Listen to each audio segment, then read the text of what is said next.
Donc, je vais vous présenter les démarches et les pistes d'éco-innovation au niveau de la Guyane, et qui est centrée sur les éco-innovations au niveau des bioressources amazoniennes.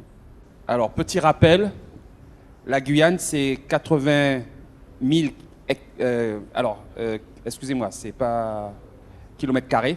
Il y a une petite erreur d'unité. Et une ZEE, une zone exclusive économique de 127 000 kilomètres carrés.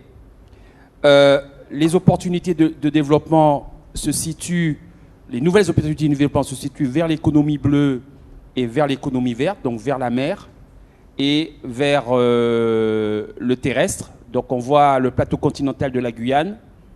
Et deuxièmement, l'économie verte, c'est toutes les bioressources de la forêt. Alors voilà la ZEE, vous voyez qu'elle fait pratiquement 1,3 fois la superficie de la Guyane elle-même, avec un grand plateau continental. Et la France, il y a 3-4 ans, a étendu de manière un peu autoritaire sa ZEE. Donc nous avons bénéficié de cette extension.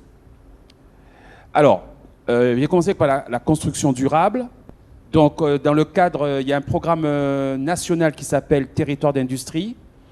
Et nous avons une fiche qui s'intitule, qui prévoit de créer un plateau technique sur les écomatériaux, qui est porté par la communauté des communes, la communauté d'agglomération du centre littoral. Et donc, l'objectif, c'est de valoriser le bois d'œuvre et la cellulose. Au niveau de certaines pistes d'écomatériaux, on parlait de substitution tout à l'heure. Donc, nous avons notamment les panneaux, toute l'industrie des panneaux. Dès qu'on a un bâtiment industriel, pratiquement les 4/5 des parois, ce sont des panneaux de cellulose ou des placoplates, ce qu'on appelle le placoplate en général. Donc là, vu que nous avons une ressource en cellulose qui est très importante, donc on se posait la question de voir comment on pourrait développer au niveau de la Guyane ce domaine d'application technique. Nous avons une usine qui fabrique des briques crues. Alors très rapidement, la brique crue, c'est de la latérite qui est tamisée et associée à un liant, entre 5 et 6% de liant.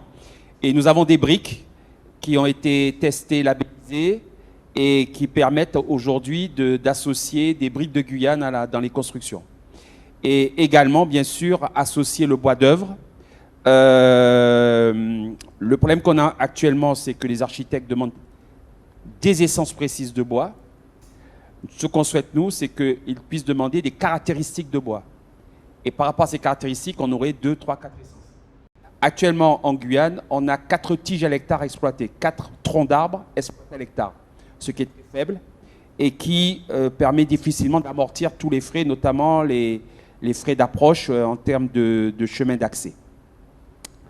Alors, nous avons également en cours des expérimentations en construction bioclimatique. Donc, bien sûr, la climatisation solaire. Donc là, on va d'abord travailler avec le tertiaire. Alors, c'est un avantage, c'est que quand on travaille, généralement, c'est la journée. Et comme la journée, il y a du soleil. Donc, on n'a pas besoin de stocker l'énergie. Donc, il y a plusieurs dispositifs qui existent aujourd'hui commercialisés. Nous, ce qu'on souhaite, c'est de les tester dans les conditions guyanaises. Sachant qu'en Guyane, il pleut en moyenne 3 mètres d'eau par an. Donc, ça veut dire que c'est assez nuageux selon les périodes. Et donc, il faut voir quelle est la rentabilité d'un tel dispositif. Alors, bien sûr, au niveau des chauffe-eau solaires, on essaie d'avoir aussi des dispositifs. On a un gros problème avec les moisissures qui font baisser le rendement du chauffe-eau solaire. Donc, là aussi, quels dispositifs qui permettent d'avoir... c'est une attaque de moisissure beaucoup moins importante.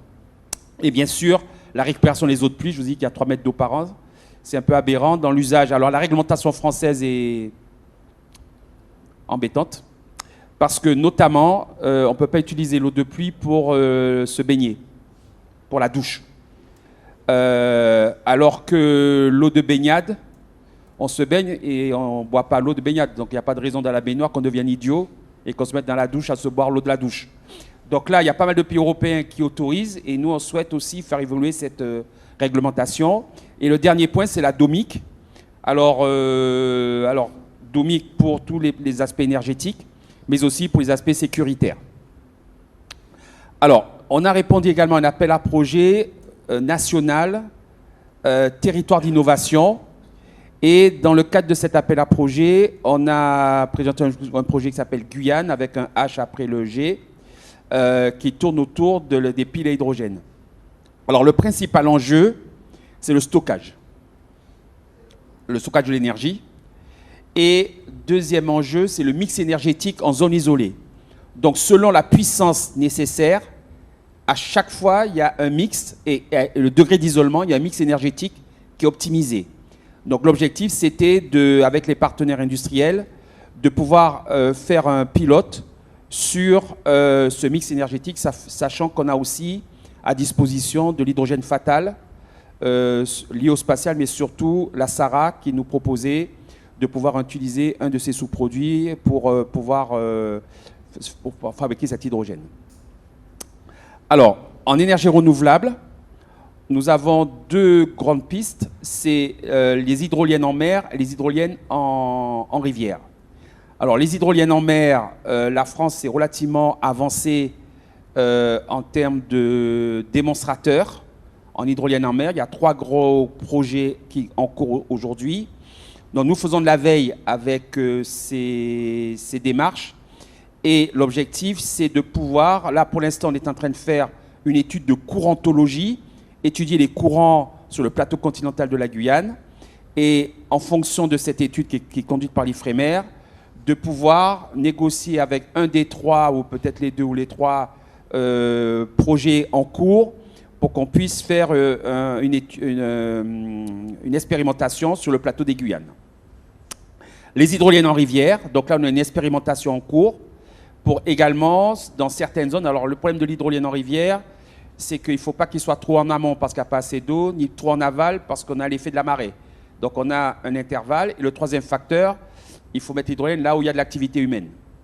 Donc on est en train de faire un screening des zones favorables. Et donc on a un projet d'expérimentation d'une entreprise qui est à Bordeaux. Et on est en train d'adapter l'hydrolienne dans les conditions guyanaises. Alors la biomasse énergie. Il y a 4 projets privés en cours aujourd'hui, répartis sur le littoral. Les principaux problèmes à résoudre sont la fiabilisation de l'approvisionnement de l'usine. Donc, dans un premier temps, les projets vont tourner autour de la déforestation des périmètres agricoles. Nous avons également des projets en agroforesterie, de valoriser le bois produit en agroforesterie. Alors,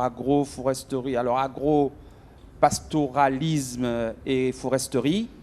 Donc on a aussi 2 projets qui sont en cours dans ce domaine-là. Avec le CIRAD, nous avons importé 4 variétés de canne biomasse qui ont été sélectionnées en Guadeloupe. Donc on a testé 4 variétés, il y en a 3 qui donnent de très très bons résultats. Alors ces cannes biomasse seraient complémentaires de la ressource forestière, sachant qu'elle est renouvelable dans un délai très très court. Et donc, on est en train de voir aussi, le dernier point, la sylviculture, donc avec l'ONF et le CIRAD, et l'INRA, nous avons des projets de plantation. Alors, on va essayer de mixer le bois d'œuvre et la biomasse énergie, sachant que pour la biomasse énergie, on a certaines essences. Une essence qu'on trouve ici aussi, c'est le pois sucré, qui peut être exploité au bout de 8 ans. On peut faire une coupe au bout de 8 ans après plantation. L'économie circulaire, donc, c'est un dossier que j'avais commencé à étudier à la Chambre d'agriculture, ici en Guadeloupe, par rapport à les calories produites par la géothermie. Quels étaient les usages agricoles des calories produites par la géothermie. Donc, en Guyane, on a poursuivi un peu la réflexion et l'objectif, c'est d'utiliser les calories produites par les chambres froides industrielles pour le séchage du bois et pour le séchage du poisson, sachant qu'on a un potentiel énorme de commercialisation de poissons salés vers les Antilles, vers Haïti, sachant que notre poisson salé se vend autour de 4 euros le kilo. Donc on a un potentiel énorme en termes d'exportation. Alors, valorisation, si on a un porteur de projet pour la valorisation des palettes, bon ça c'est un peu standard. Voilà. Alors, ensuite, on vient aux bioressources. Donc on a un plan de développement des filières, de la filière plantes aromatiques et médicinales. Et les 3 gros secteurs sur lesquels nous sommes en train de travailler, c'est la phytopharmacie, la phytocosmétique. Donc on a signé une convention avec Cosmétique Vallée. On parlait tout à l'heure de le Cosmétique 360 organisé par Cosmétique Vallée. Et tout ce qui est complément alimentaire. Alors je tiens à vous présenter quelques exemples tout à l'heure. GDI, ma collègue de GDI qui est de Céliane Renguet qui travaille au niveau des pôles de GDI. Nous avons 2 projets, un projet de ferme expérimentale. On a, tous les DOM ont bénéficié d'un financement de l'ODEADOM pour inscrire 15 plantes à la pharmacopée. Mais il ne faut pas rester au milieu du gué. Il faut concrétiser cette inscription par la commercialisation, la production et la commercialisation de ces plantes. Alors, on doit passer à la production agricole, on ne peut plus se contenter de faire de la cueillette. Pour produire, l'agriculteur nous demande 3 choses. La première, c'est comment produire. La seconde, à quel coût. Et la troisième, d'avoir des plants sains et en quantité. Et c'est le rôle de la ferme expérimentale.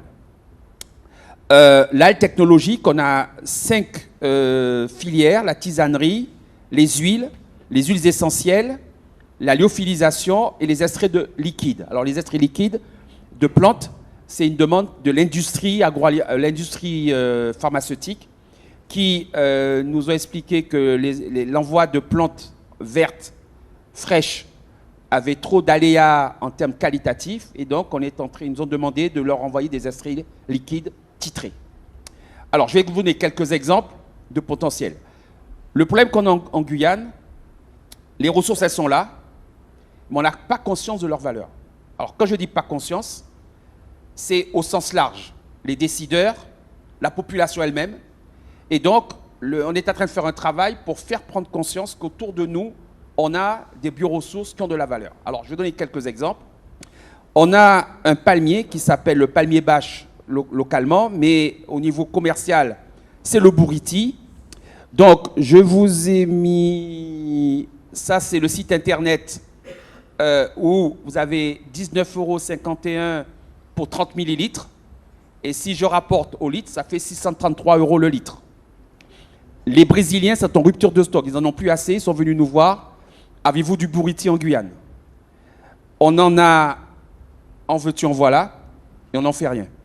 Voilà un exemple. Voilà. Je vais vous citer un deuxième exemple très rapide. Le moukoumoukou. Donc, c'est une plante qui pousse dans les marécages de Guyane. Propriété traditionnelle, c'est une plante. Moi, je suis asthmatique. J'étais asthmatique. J'ai été guéri avec cette plante-là. On prend le sucre et on le mélange avec du miel. Et j'avais 15 ans et j'ai pris ça. J'ai plus eu d'asthme depuis. Voilà un cas concret.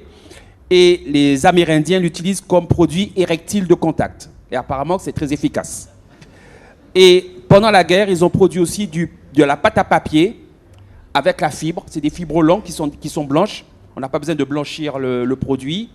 Et l'avantage, c'est que c'est un produit qui est très abondant. Le problème qu'on a eu, quand on a essayé de l'inscrire à la pharmacopée, c'est qu'il n'y avait aucune étude scientifique sur ce produit. Donc, on a commandé à l'université une étude sur le moukoumoukou pour permettre de voir, d'ailleurs, de confirmer la non-toxicité et, dans un deuxième temps, de confirmer les propriétés. En fait, c'est un vasodilatateur, c'est pour ça qu'il agit à la fois sur les poumons et au niveau sexuel. Je suis allé en arrière. Ah non, c'est bon. Oui, excusez-moi. Voilà. Alors, la pêche. Nous avons 2 types de pêche en Guyane. La pêche artisanale sur le littoral, la pêche crevettière sur la zone intermédiaire et au-delà des 20 000, on ne sait pas qu'est-ce qu'il y a. Lorsque Alors, vous savez que pour le stand spatial, la Marine nationale a quelques navires, 3 navires de surveillance. Et de temps en temps, ces navires viennent en Martinique pour des contrôles, des révisions, etc. Et quand ils reviennent, ils tombent sur des bateaux clandestins. Ils les arrêtent, c'est les Russes. Oui, 2 fois c'est les Russes. On les a arrêtés, ils sont arrivés, bon, et on a saisi 43 tonnes de thon. Voilà. Donc, on sait qu'il y a du poisson, mais on ne sait pas en quelle quantité. Donc, on a demandé à l'Ifremer de faire une étude pour évaluer la ressource. Et je terminerai sur la deuxième ressource, c'est la pisciculture. Nous avons une diversité très importante en termes de poissons amazoniens. Or, quand on a commencé les travaux sur la pisciculture, on a, avec l'Ifremer, ils ont importé des poissons, notamment la chevrette, vous en avez ici, mais ça ne fonctionne pas en Guyane. Pourquoi? Pour 2 raisons. Premièrement, l'eau est trop chaude, on a une eau à 28 degrés. Or, plus l'eau est chaude, moins il y a d'oxygène dissous. Deuxièmement, souvent, dans les Antilles, vous prenez l'eau par gravité, elle arrive dans le bassin. Nous, c'est plat, on doit pomper. Et une pompe, comme par hasard, ça tombe en panne la nuit. Le matin, vous arrivez, tout est perdu. Donc, la chevrette n'a pas marché en Guyane. Mais nous avons des poissons amazoniens. Et là, on est en train de se reconvertir à regarder nos propres ressources amazoniennes. Je vais vous en présenter 2, je terminerai par là. Voilà le piraloucou en haut. C'est un poisson qui peut peser jusqu'à 130 kg, qui croît de 10 kg par an. Alors, je ne dis pas qu'il y a des poumons, qu'il y a des pseudo-poumons. Ça veut dire que vous n'avez pas besoin d'oxygéner l'eau. Donc, les Brésiliens ont mis au point toute la technique de production, de reproduction du piraloucou. Nous sommes en train de mettre en place un programme de mise en place de développement de cette production. Mais la DEAL est en train de nous coincer, nous disant que ce n'est pas un poisson guyanais, etc., etc. Nous sommes en train de négocier avec eux. Mais je pense qu'on va avoir gain de cause. Et je vous présente aussi le tambaki. Alors, le tambaki, dans votre assiette, c'est comme si vous aviez des ribes de porc. Il y a les côtes comme les ribes de porc, il y a les cartilages comme les ribes de porc. C'est rouge comme les ribes de porc, mais c'est du poisson. C'est délicieux. Et voilà 2 exemples rapidement présentés de ressources. Alors, elles sont nombreuses. Et c'est à nous à mettre en place ce qu'il faut pour pouvoir les développer. Je vous remercie.